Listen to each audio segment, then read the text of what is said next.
Satyabhama Institute of Science and Technology, Chennai.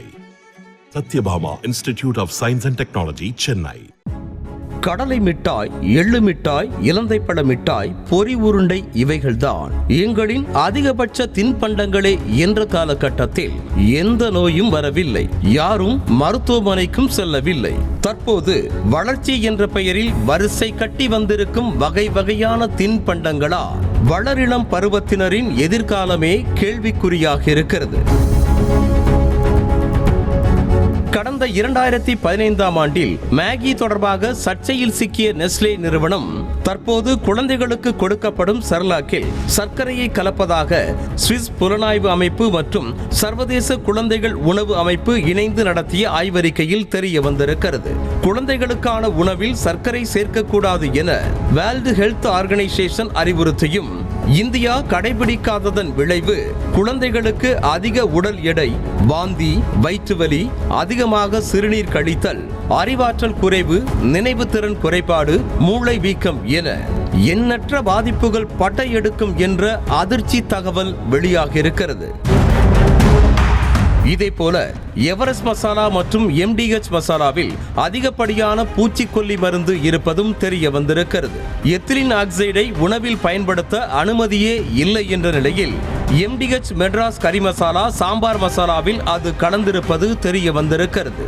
இதனால் குறுகிய காலத்தில் சுவாச பிரச்சனைகள், தலைவலி, குமட்டல், வாந்தி அல்லது சைனஸ் உள்ளிட்ட பிரச்சனைகள் உருவாகும் என்ற தகவல் பதற வைக்கிறது.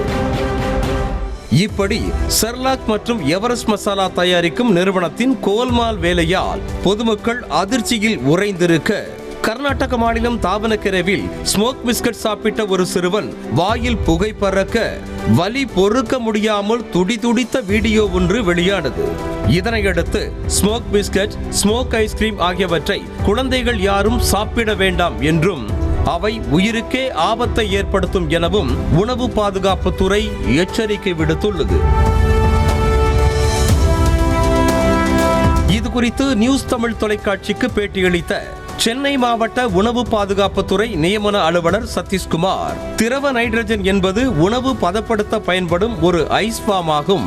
-196 டிகிரியில் இருக்கும் அந்த ஐஸ் ஃபார்மை உணவாக எடுத்துக்கொண்டால் ஐஸ் ஃபார்ம் படும் திசுக்களும் உணவு குழாயும் சேதமடைவதோடு உயிருக்கே ஆபத்து என கூறி அதிர வைத்திருக்கிறார்.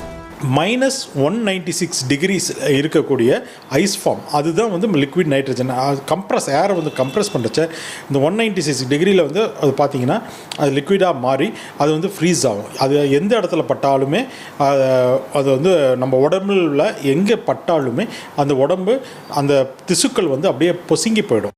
ஃபேண்டசி லைஃபில் ட்ரெண்டிங் ஃபுட் என நினைத்து குழந்தைகள் சாப்பிடும் ஸ்மோக் பிஸ்கட் கண்ணில் பட்டால் நிரந்தரமாக கண்ணே பொசுங்கிவிடும் என்றும், தோளில் பட்டால் தோலே கருகிவிடும் எனவும் கூறி பதற வைத்த சதீஷ்குமார், ஸ்மோக் பிஸ்கட் முதலில் உணவே கிடையாது என்பதை அனைவரும் உணர்ந்து கொள்ள வேண்டும் என அறிவுறுத்தினர்.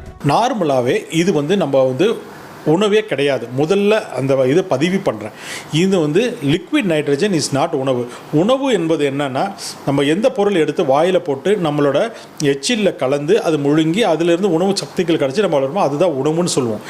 ஸ்மோக் பிஸ்கட் சாப்பிடும்போது வாயில் இருந்து வரும் புகையை என்ஜாய் செய்யும் குழந்தைகள் வளர வளர சிகரெட் பழக்கத்திற்கு அடிமையாகலாம் என்ற அதிர்ச்சி தகவலை கூறிய சதீஷ்குமார், ட்ரெண்டிங் ஆகும் என்ற ஒரே காரணத்திற்காக உயிரை இழக்க முடியுமா என அறிவுரை கூறியிருக்கிறார்.